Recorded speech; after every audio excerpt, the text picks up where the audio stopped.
Hello, everybody. How you doing? I'm so happy to be here. First of all, with two, very important people from our ecosystem. Also, I have to say, two very good colleagues that I have the chance to work with. So, guys, we are here. I would like to ask you, how do you feel? I mean, we are talking about Polkadot, right? And the future of the network, the present and future of Polkadot. But before that, I would like to ask you, how do you feel like here in Argentina, right? A complete different environment, social, economic, right, situation. So before starting into diving into the network, I would like to know your feelings and your vibes about being here.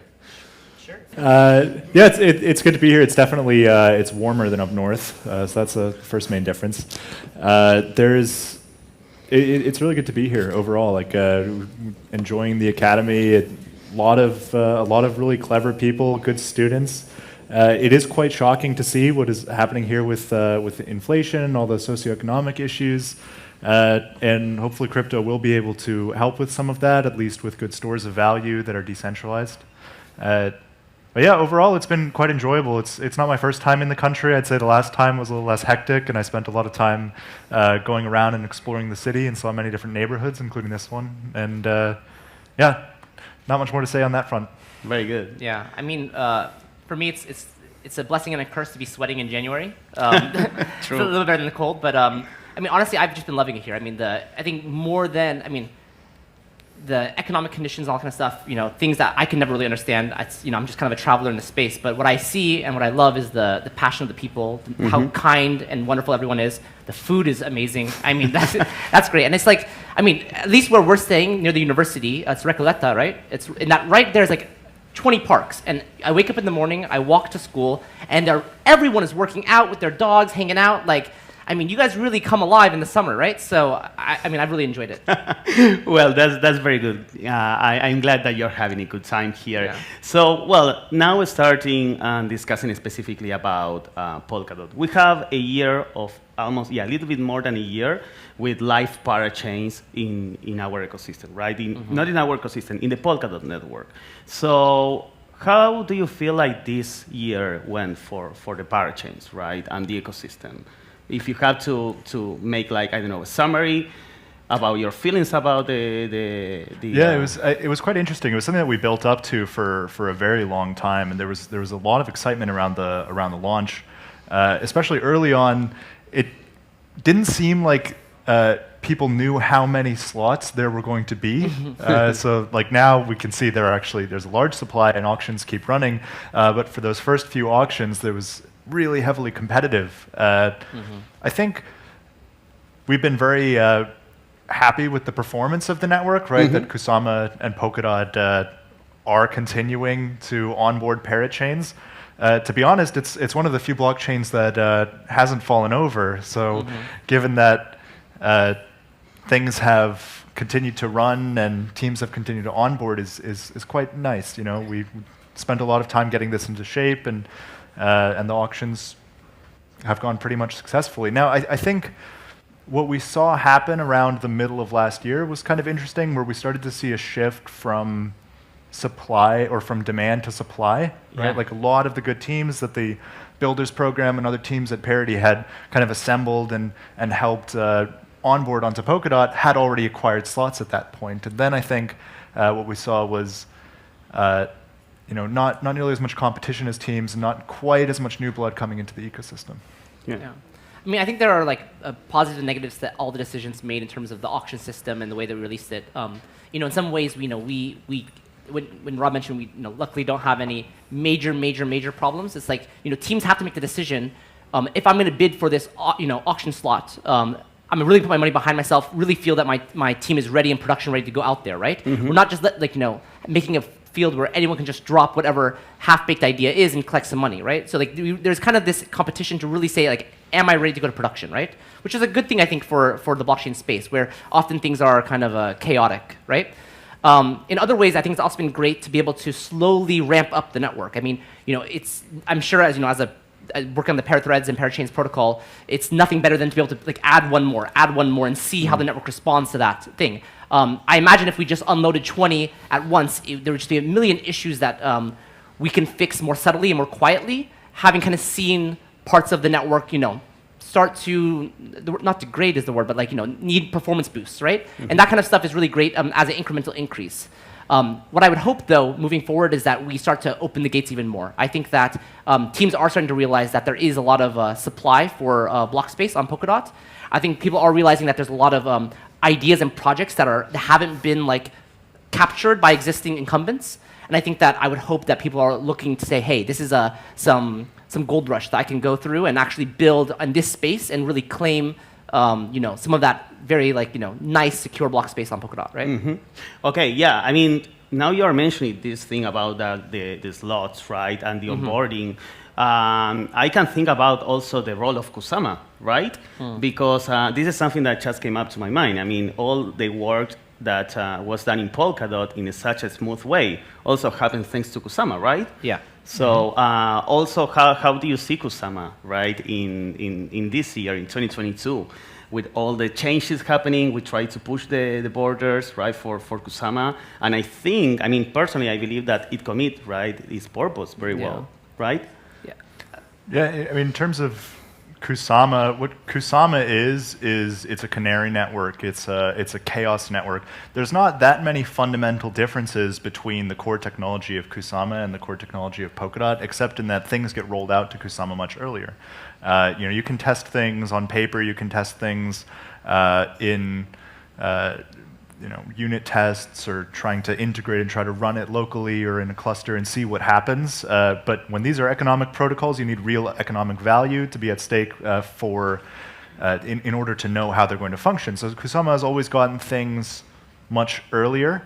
There could be more chaos on Kusama. I think the role of Kusama, the main difference, to be honest, going forward, is in the role of the community. The technology is quite similar, but the community, I think, is very different, right? Very much. And it's much more cavalier, much more, I think, cutting edge, and has a real spirit to it, which is quite different from the spirit of the Polkadot community.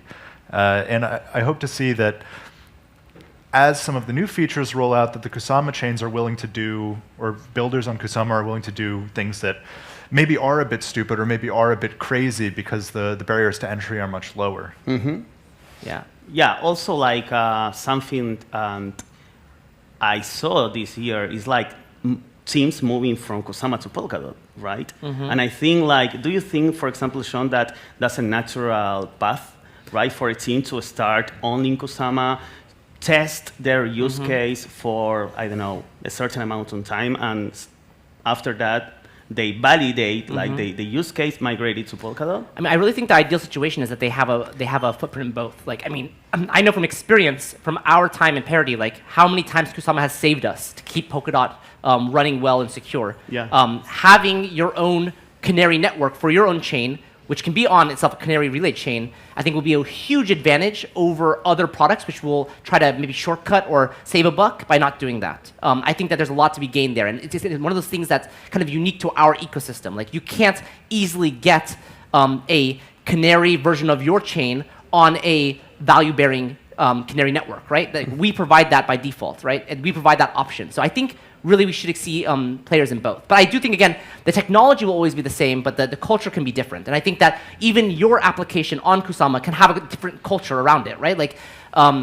Again, the thing I always imagine is Polkadot's a little bit of a suit, and Kusama is this crazy, wild, punk rocker, right?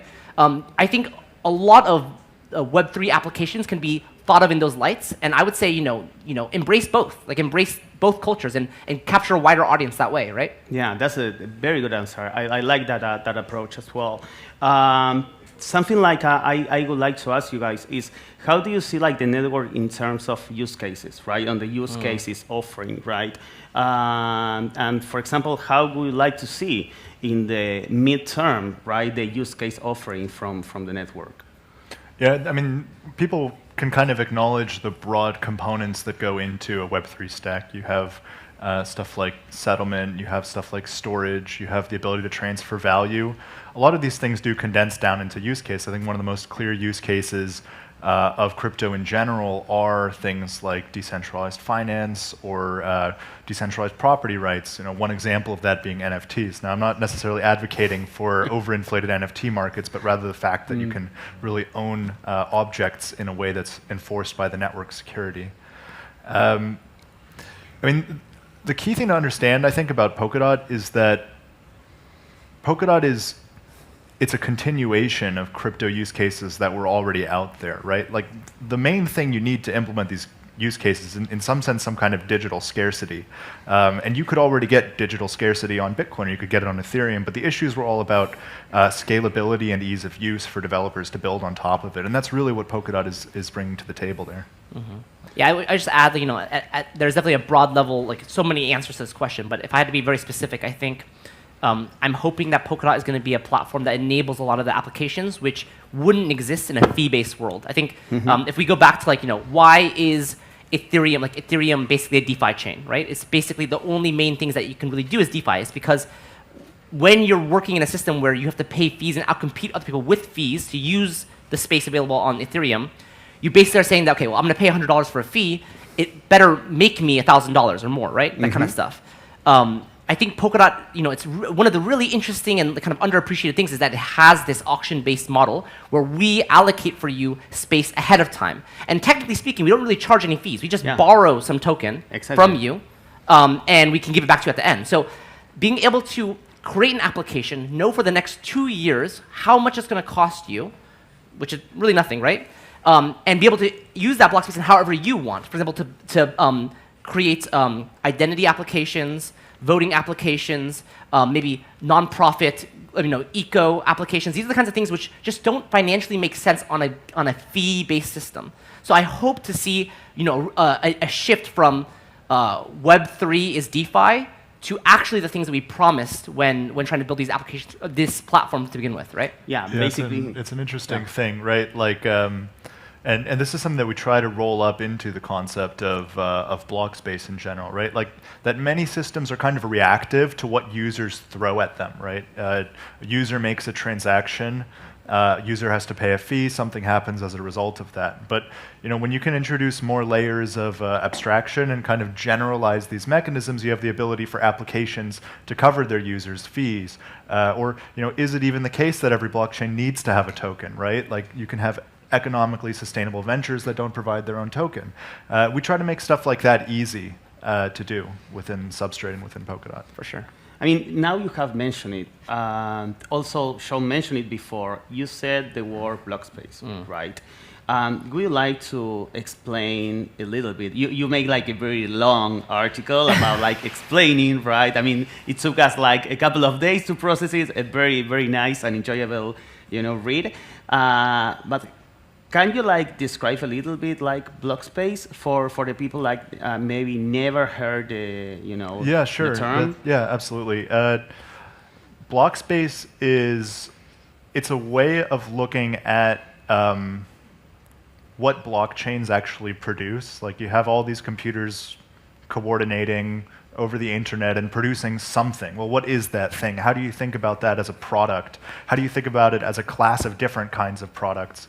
What is it manufacturing? It's a way of, it's sort of an abstraction or a generalization that lets us easily understand the differences between what different blockchains are producing. So what that product is I define it as the ability of a blockchain to execute and finalize operations. So that's a very general definition. But I think it's quite important to look at this generalization because, one, with block space, you can reason a bit better about the supply and demand of the market, right? Like, what kind of block space do people need? What properties do they need of it? How do you maximize for those properties? How do you focus on efficient allocation of block space? How do you focus on making sure that block space is getting into the hands of people who need it most, rather than allocating it to people who don't, or use cases that don't need it as much? So it's kind of it's a general thing, but it helps us really understand the market mechanisms, right? And making sure that as Web3 systems scale to 8 billion people, that we have block space available to all of them as they need it. Yeah, maybe to make something a little bit relatable without using the word block space. I think people could understand if they look in the space as a whole. There's a lot of blockchains out there, and a lot of them are not being used. We call these like a lot of ghost chains, right? And I think the idea you might have in your head is like, well, do we really need all these blockchains when no one's using any of them? That it feels wrong. There's something about like the imbalance of usage here is not right. I think this is kind of illustrating that there's a lot of this space available, but it's not maybe of high quality. It's not being efficiently allocated and economically backed in correct ways. I think when we frame our mindset about trying to see like, okay, how many applications out there do we actually, or are actually needed to kind of power the visions we have right now, and how do we scale that? When we think about things in terms of this thing called block space, like this unused land or availability, then we can actually really frame like, okay, well, what is the useful things we need to be building? What are the kinds of protocols or ideas we need to optimize for to be able to create high quality, useful, scalable block space, right? Yeah, I think that's pretty accurate. And to go a bit more concrete, I mean, imagine if you're doing something like start a restaurant or starting a store, right? And the first thing you do, the first day you open your store, you only have a few things to sell, but immediately you rent out something the size of a department store, right? Yeah. And you have all this empty space, but you only have a few customers. And this is clearly an inefficient allocation of your resources. And this is kind of what's happening on ghost chains as well. You have a lot of application chains. Application-specific blockchains is one of the things that's happening. It's kind of a trend within the ecosystem. But for people who are bootstrapping their chain, they're kind of paying for all of these empty blocks. They're minting their tokens. They're paying these tokens to their validators in exchange for empty blocks. And this is not really a good thing for people who are trying to bootstrap a product or application. It doesn't make economic sense. So a lot of what we say with efficient allocation is try to create mechanisms where when you're building a protocol that nobody is getting paid for doing nothing, right? That it's resource efficient and lets people spin up their protocol more efficiently. Awesome. Okay, good. Basically, this is a little advanced question, okay? So I will try to do it the best as I can. So Polkadot is a multi-sharded system, right? Meaning like executions are not happening in one place. If we compare it with Ethereum, for example, we have a single place of a single thread execution, or a single place where all the executions are happening. So that basically allows you to do something like flash loans, right? Okay. Okay. The question is like, in Polkadot, we have like these multi-sharded systems, and something like a flash loan is not possible, right? Because we have a complete different architecture. So based on this, do you think like developers should build a new mental model around this new, it's not a new concept, but it's like a different architecture where developers have to basically deal with, and they have to manage like, different scenarios. Like, for example, asynchronicity, asynchronicity, yeah. Yeah, exactly. Thank you very much. And those kind of different scenarios that basically are not happening on a single execution thread like Ethereum. Yeah. I just really quick, I would say like, if we just compare it to previous technologies, like let's look at the CPU of a computer, right? Yeah. At some point, it was just like one core getting faster and faster to the point where it was like, it just was like big and overheating, whatever, right? And if we look at today, we have computers with many cores, actually much weaker on a per core basis than the cores we had in the past, but much more performant to what the needs of your computer are, right? Your computer doesn't need one super core. It actually needs to run multiple tasks, all of which are kind of smaller, and are distributing and offloading their needs to this multi-core CPU.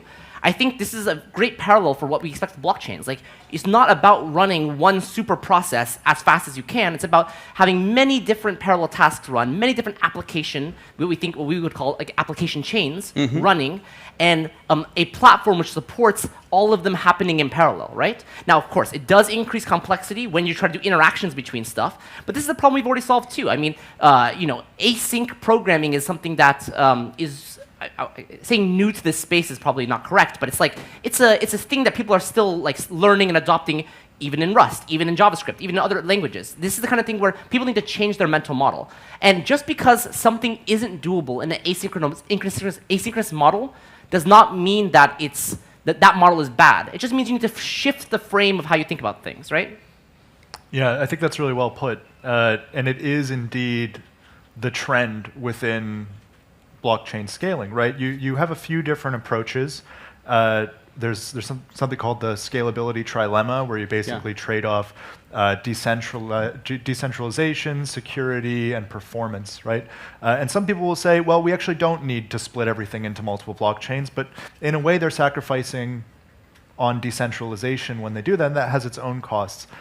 We believe that decentralization is quite important and try to maintain it for the system, but this is also what's going to happen in the Ethereum space. It's also what's happening in the Cosmos world. I think as a general rule within the blockchain space, people are slowly acknowledging the need to shift from synchronous work to asynchronous coordination. And the model of a CPU and a computer is also, I think, a very good metaphor, because if you have a CPU with a certain number of cores, right? Like you might have a laptop with 8 or 16 cores, right? Something, the new Apple ones might have 16 or 32 cores. But your computer is actually able to do hundreds or thousands of different tasks, and it has a scheduler that kind of maps them onto the execution resources. And this is really how we think about our architecture as well, is that, if you have 8 cores or 16 cores, that doesn't mean you can only run 8 or 16 programs at the same time. You're kind of constantly swapping them in and out and doing work that way. So it's a very efficient way to schedule tasks. Yeah. And I'll say that this is the wrong place to think about compromises. Like just because something is more difficult doesn't mean we should avoid those solutions. In fact, we should be again optimizing for what we're trying to build in the space, which is like unstoppable decentralized applications, and realize we need to use the best tools for it, even if those tools are harder to build. Yeah. Okay, I mean, it's a very good point, and this brings me to, for example, XCM, right? Which is like our core components in interoperability and to make basically these sharded systems to work together, right? And I remember, I read a very interesting discussions in the Polkadot forum that, by the way, I think was one of the biggest achievements of last year, releasing the Polkadot forum. I very invite you to go there, read and participate, right? But there was a very nice, interesting discussion about the positioning of XCM around all this, right? First of all, for maybe the people that don't know XCM, it would be nice if you can explain a little bit what is XCM, okay? And also, I think that it would be nice to connect the previous question with about how XCM basically supports all these multi-sharded systems. Sure. So XCM stands for cross-consensus messaging, not cross-chain, which I think is the misconception, but cross-consensus. And I think the easiest analogy I could give is, imagine that Polkadot provides to you a telephone, and you can call anyone in the world, but you need to pick a language to talk to, or you're not going to be able to understand each other. XCM is basically trying to define a common language that you can pick up the phone, talk to anyone in the world, and they will understand what you're trying to say. Now, instead of you, it's a blockchain or another consensus system, like a smart contract or some other kind of consensus-based system. And the idea is that, if we can define a common language of common operations and things we want to do, it will greatly simplify and increase the chances of interoperability between those layers. Things within the blockchain space, whether you're a smart contractor or a blockchain or anything in between, things like balance transfers are a common operation. It makes sense for us to have a definition for what that might look like, no matter what you are. And that would mean, if everyone programs that with that language or uses that language, that you can immediately have native integration between these different consensus systems without having to program extra things on top. And in a world where we believe there'll be many chains, many, many more contracts, many more interesting systems, the more we can standardize those kinds of first-class behaviors, the more easily we'll be able to adopt and use those things as well. Yeah, the common language is quite important. In particular, I think it's important to stress the fact that a lot of cross-chain solutions focus on just transmitting value. XCM is focused on transmitting data or even executing, to some sense, arbitrary code. To be honest, the way that I like to think about XCM is almost as smart contracts that are sent between chains. So you can imagine that there's spaces between the blockchains, and you actually have programs that kind of move between them and live there, and they represent actions that are going to be taken across many different chains. So instead of having applications that live on one chain and that application talks to applications that live on others, XCM kind of allows applications to spread out between many different chains by doing so. Oh, yeah, that's super. I mean, I'm so excited about, I mean, I'm a software developer, right? And when I first heard about XCM and well, first I heard about the parachains and this thing that you can build your own blockchain, right? I got so excited about it. And I would say that the last 6 months, right, I basically spent trying to, get more and more into XCM because I think it's one of the, the best tools, right, we have developed as a community, right? And based on this, I would like to ask you, how do you envision the blockchain development in the midterm, right? I mean, this is a very open question, no specific. How do you see blockchain developers should do their work in, I don't know, 5 years? Yeah, I think there's a thing we have in our documentation, which is the sliding scale of ease of development and maximum flexibility. Okay. Usually, if you have a product which is maximally flexible, it's complex because you have to make a lot of decisions. You have to make decisions at every point of where things can flex, right? But then there's also this other scale where we make a lot of decisions for you, and that's the ease of development. I think that within Parity and Substrate, we focus a lot on flexibility. And I want to be clear, I think we've used every piece of flexibility so far. I mean, Parity as an engineering company has not only launched a relay chain, but launched different levels of system chains, different level of substrate-based products. We've tinkered with every possible flexibility we can.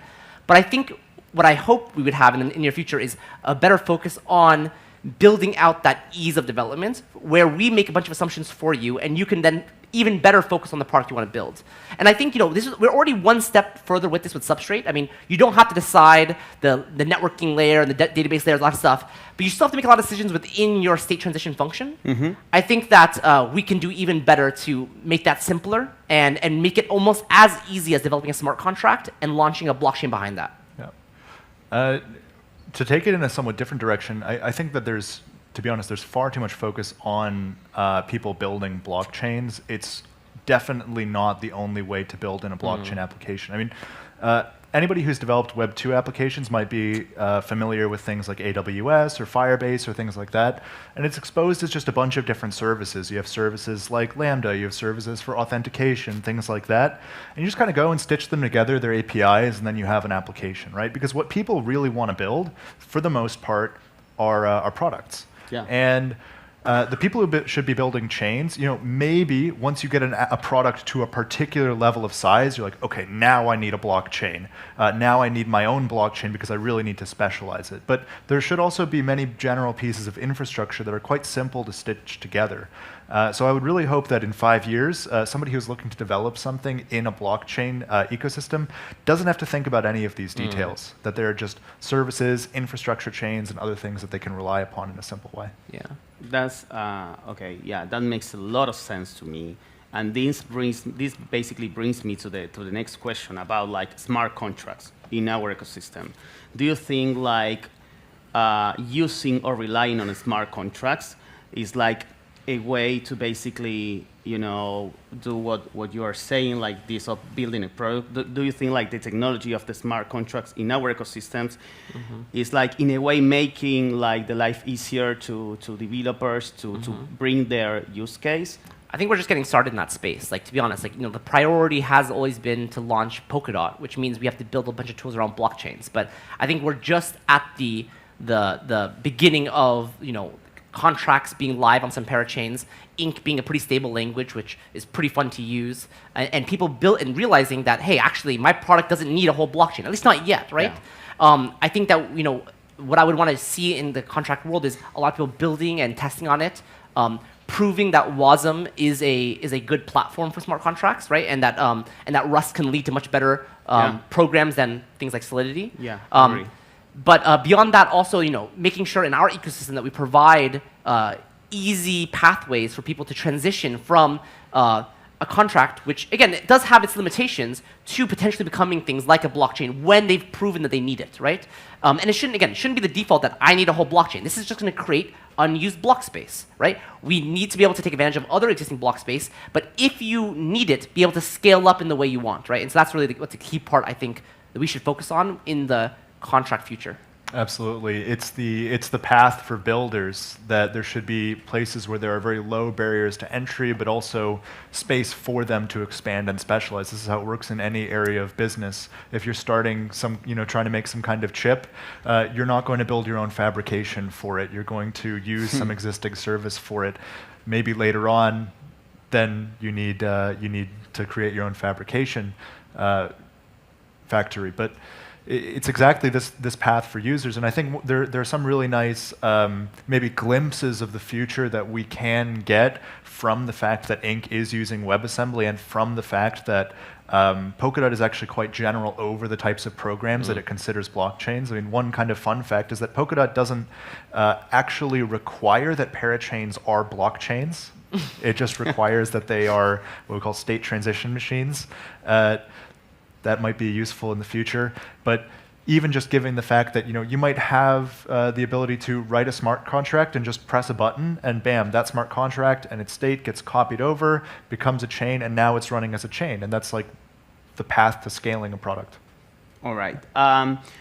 Going specifically about the let's say Polkadot protocol, right? Can you describe what next steps are coming into the protocol itself, I don't know, the parachain protocols? So for the ones would like to know more about the specs of the network, right? What can we expect happening this year that will, I don't know, boost the performance or increase the number of parachains?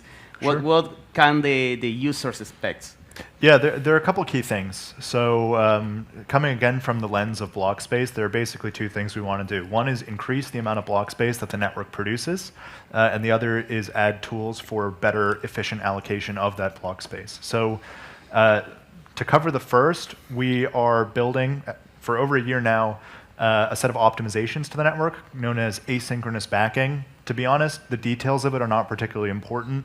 In fact, it's something that sort of the specification of the network has always supported, but it's been quite a large engineering task. So that will be coming out this year. Don't have concrete numbers yet, but we are expecting quite significant throughput and slot improvements, number of parachains as well as throughput of parachains as a result of it. What we can base estimates on are the fact that instead of making blocks every 12 seconds, parachains will be able to make blocks every 6 seconds. And per block, instead of having half a second of execution time, they'll be able to do about 2.5 or 3 seconds of execution time. So you can do a little multiplication and see exactly how much faster we might expect that to get. Yeah, really excited about this. This has been a long time coming, and I think it's going to be really cool. And on the other side, then, okay, Polkadot is making more block space available. The next thing is make it easier to allocate. So one of the things we're calling exotic scheduling, it's essentially saying, hey, slots and governance are not the only way to schedule parachains. There should be many ways. And we want to add some generalization into the Polkadot chain to support more kinds of mechanisms. The first of those mechanisms is known as parathreads, or essentially pay-as-you-go parachains, right? When you need to make a block, you can get block space, and the blockchain will advance. And there are a lot of really cool things you can build on top of this that will make it very easy for people to get started in the ecosystem. Awesome. We are making, as a community of builders, a lot of improvements to the network, the ones that you have discussed. And now also we should focus on increasing the usability of the network. Mm-hmm. Sean, I know you have been, I don't know if it was part of your role or not, but you were all the time trying to push new UIs, mm-hmm. right? Building teams in Parity that focus on onboarding the world. Onboarding the world, right? Yeah. I mean, and actually, I love that. I don't know if you were the one choosing. No, Gav. It's always Gav. Okay, that was that was a good naming. Yeah. So, how do you think we can do to, increase the usage of the network and the adoption and etc.? Well, I think this is honestly, onboard the world in the context of Polkadot is a challenge, because the truth is that Polkadot is not a product for everyone. It's when Polkadot is done correctly, you won't know you're using it. You will just be using the applications you use every day. They will be backed by secure block space, which is provided by Polkadot. And you as a user just won't even know that you're using it. But in terms of the space we're in today and capturing mindshare and capturing users, it is obvious that we need to focus on and try to prioritize where we can usage of the network itself. The spaces we've seen that as the most prevalent things in my mind is 3. One I would call is welcome to Polkadot, an idea of how can I discover what I can do as a user, whether it's just learn, actually use or grow or do other kind of stuff. I just want to discover what I can do. So welcoming me to Polkadot. Second is staking. I mean, a lot of people they look at blockchains as a way to I don't want to say the word make money, but they want to participate by using their tokens, which they've bought, and put it back into the network to stake and to improve the security of the network. Yeah, it's storing their value, right? Yeah, exactly. It's very high inflationary. Exactly. Right? And then and making the block space that's secure. I mean, they're really providing utility to the blockchain, and the blockchain is providing back a reward, right? Yeah. And finally, the one is governance. And I think governance is probably the most interesting, most exciting, where really, the blockchain itself can reach its arm out and change the world. I mean, one of the kind of more crazy things that we've seen on Kusama is this thing called the Society, which has somehow convinced over 150 people to get tattoos on their body. Some of them are in this room today, if you can find them, to get a tattoo on their body representing that blockchain. That's crazy, right? But imagine that kind of power used for good, used to actually improve the lives of others, or to put a billboard somewhere, trying to improve the messaging of some need, planting trees in the world, whatever you can imagine.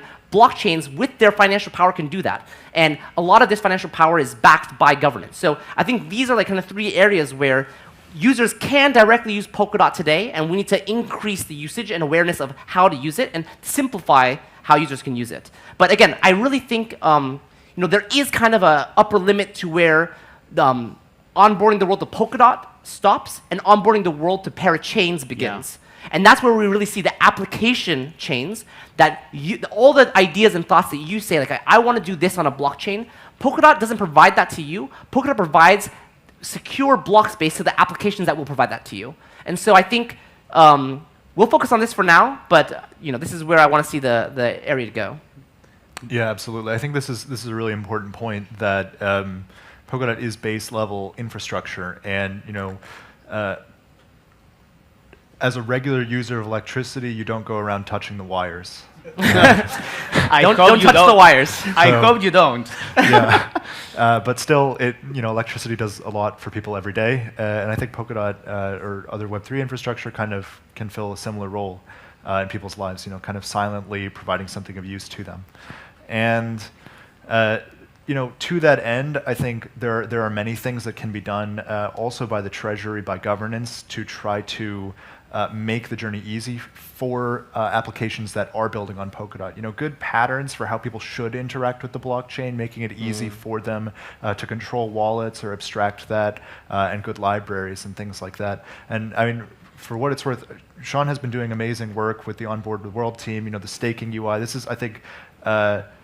There's a perception that Polkadot has bad UI, and I think that is to some extent deserved, but what is happening now with the staking dashboard and Onboard the World team is really, I think, ready to change that perception. I want to clarify, I deserve no credit. There's a guy named Ross. He's been doing it by himself, and all I said was, I want this thing to exist, and he made it happen. So yeah. Ross is awesome. Yeah, I have to say that I'm a very huge Polkadot.js fan, supporter. Okay, sure. So I know, sometimes there are some, claims or something. I love the tool, but I can understand, maybe sometimes for developers, right, the usage of that tool is easier.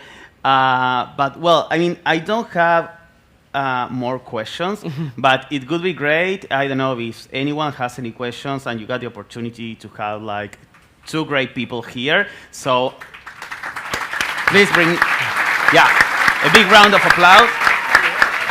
So yeah, basically we have time for a couple of questions. Are you up for a couple of questions? Sorry, I dropped the. Yeah, for sure. I'm fine, sure. Yeah. Yeah, cool. Anyway, we agreed before. Hi guys, my name is Ariel. I'm from Buenos Aires, Argentina. Nice to have you here. Thank It's you a for having pleasure. us. Yeah. So I'm working on a game studio, you know, so it's very good for me to know all this power that is being unleashed on Polkadot, Kusama, and Parity, right? So it's interesting for me to have you here, and maybe, yeah, my question is, what do you think about the gaming field and the play-to-earn field? Because all this power, all these possibilities in your ecosystem. I mean, what do you guys think about it? I mean, I have some ideas, but I think that you can do it better. So thank you. Yeah, it's an interesting field, and thank you for the question. It's so with respect to gaming, I think there are a couple of things that are really interesting, and a couple of very serious challenges that have to be surmounted. So some of the things that are really interesting, I think, is the ability to actually own in-game objects. I think, especially with some of the newer cryptographic protocols, the ability to create multiplayer games where there's no central server, but there's still unknowns out there, right? Stuff like zero knowledge. You can really do stuff like this. It's very cool. Some of the really big challenges, I think, are preventing anti-cheat, preventing cheating in games. Particularly that games are actually being played by humans. If I think about what is the biggest service that a poker site provides, the biggest service that an online poker site provides is anti-cheating mechanisms, as well as limiting the amount of interactions that actually end up on chain. If you're playing an FPS like Call of Duty or something like that, then every time you shoot a bullet, is this going to make a blockchain transaction? I think that's a big challenge for the gaming space. Yeah. Can I ask a question for you, actually? Asynchronous backing, one of the things I remember hearing is that it may also help support blockchains which want to have a less than 6-second block time. Is that correct still, or? So that's actually another more future thing, which may still happen this year, but it's certainly going to be underway this year. We call more of elastic scaling. Sure. But I think it'll be able to get down to, say, 1 second or 2 second, but even this is still quite a lot of latency for gaming. Sure. Okay. Now, what I say is this. Maybe then, to be honest, Polkadot is, or like directly Polkadot is going to be a hard space for all kinds of games, because there might be situations where you want to have a high-speed throughput blockchain. And there's a lot of sacrifices you make for having lots of blocks. For example, it makes forking more common. It makes finalization maybe take longer, that kind of stuff, right? But these are things that you might be willing to sacrifice. I think what I would say is look towards Substrate. Like Substrate provides you, again, a tool to be able to build blockchains where you can customize exactly the level of block time or block space to how you want to afford it. And through the power of bridges and other kinds of ways, I think Polkadot can still provide security and at least interoperability to that chain. So. It's an interesting space. Yeah.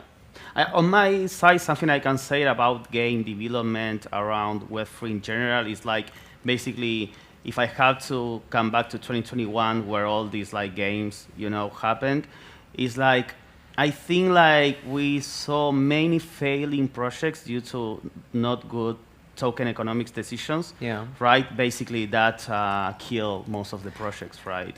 Yeah. And I think that's a challenge, how to basically you define the good like game theories around like games. Yeah. So they survive and they have like, basically, I mean, it's not like mandatory, right, to put money in the middle, right, as a, as a requirement, or as a motivation, let's say, or incentive. But my feeling from that time was like something needs to be like investigated there, right? Otherwise, like, if you put the ground tokenomics, like the whole game could go down. Yeah, we are evolving that thing. Yeah, exactly. He said that they're evolving that thing. So yeah. Awesome. Thank you for the question. If you got the question in Spanish, I can try translating. I don't promise I will do it great, but Muy bien. Yeah, exactly. Don't feel limited by the English.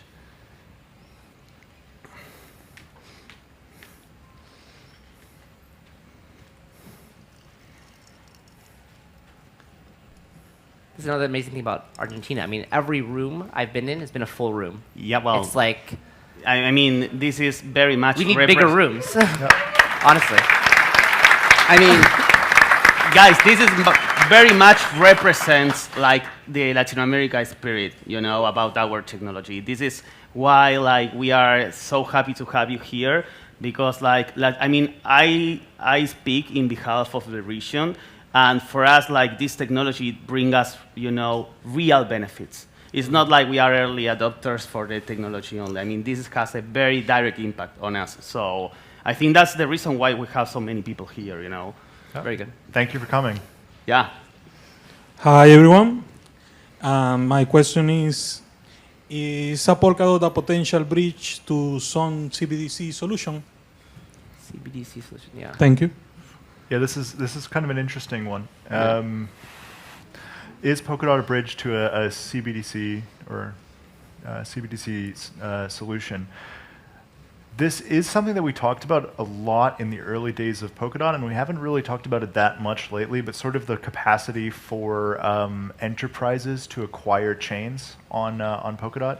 Essentially, because Polkadot is very general over what it considers a parachain or blockchain, it actually does provide the ability for enterprises, and what most enterprises want when they create a blockchain system is to have control over it, either by themselves or by a consortium. I don't think most enterprises are actually very comfortable with the idea of deploying logic into the wild on a public blockchain. So it's kind of, I think, possible for enterprises or central banks or others to create sort of enclaves that they control within the system and then have those easily communicate with other parts. And what Polkadot would guarantee in that case is that that enclave is obeying the rules of the enclave. So from a general architecture perspective, yes. I mean, in terms of central bank digital currencies, I think that's a field that's still very much being explored even by central banks. Yeah. I guess I'd only add that, I think what a lot of the CBDCs are looking for is like high quality block space, which I hope we can provide. And I think that, again, knowing the fees ahead of time is, again, for any business is a really big advantage, right? Like, imagine trying to use a stable coin or something like that on a network where one day to the next, the fees triple, right? I think that kind of stuff can bring ease of mind to many enterprises and many other governments who might want to build technologies on top of the stack. Yeah, certainly if it lowers the time it takes for them to deploy. Sure. Yep. Is there any other question in the room? Raise your hand high. No? Sweet. Okay. Oh, yeah, there is one. One more. We have one from our friend here, former By the way, student of the... this guy asks so many questions in class too. But so if you know, you know. on his defense, I have to say they are good questions. They're good questions. I mean, the guy is spot on. Great questions, Good. absolutely. Okay, yeah. I'm curious what the timeline is for the parathreads and what challenges have you encountered, and if you could talk a bit about that, the engineering aspect of the parathreads. Why is it not already live? Yeah, it's actually quite a good question. So why is it not already live? One of the main reasons, essentially, is because there were certain core security features, essentially, that needed to go in first, and those have now. It's kind of unlocked things. What actually goes into deploying parathreads is a couple of different things. So one, generalization of scheduling of parachains within the relay chain runtime. Logic for people to actually create programs that bid on parathread space and making that customizable, and as well as changing a few other areas of the code for how validators or the nodes of Polkadot communicate with each other based on parathreads and not just on parachains. To be honest, the overall project of parathreads is not that deep. So in terms of a timeline, I feel quite comfortable saying this year. A lot will depend on, say, audits. As with any software estimates, there are always delays. Yeah. But I would be not surprised to see code approaching feature complete by the end of this half of the year. But I think I would like to add, like, unlike sometime in the past, I think this is one of the priorities coming up, right? Like, absolutely. This is, like, before it was a thing that we wanted to do, but security was paramount. Now that security stuff is handled, and we're getting closer. Like, parathreads is, as I understand, like, front of you. Yeah, that's very much true as well. The essentially the developer resources, because this is pretty deep core technology stuff. Yeah. Polkadot is a big place. Parity is a big company, but there's surprisingly a lot of developers we managed to hire in the last year or two, which have opened up the ability to ship projects like this better. Sure. All right. So before finishing, I want to, well, first of all, thanks Parity for putting the academy here, right, and bringing so many, people like not only from Parity, also from the parachains to, work as instructors and TAs is great. It's not. I mean, I work for Parity, and for me, it's not common to have the chance to speak, with Sean and Rob, and ask questions. So for me, it's great. I want to thank Parity for that. I want to also thank you, Polkadot Hub, right, for all the work that they are doing. They are not just like organizing events, right? They are putting like a lot of like workload in terms of hackathons. Teaching the community. So they have been doing that for a lot of time. So thank you very much, Lorena, Hernan, and the whole team. Thank you, Sean. Thank you, Rob. It was a pleasure. And well, enjoy the night.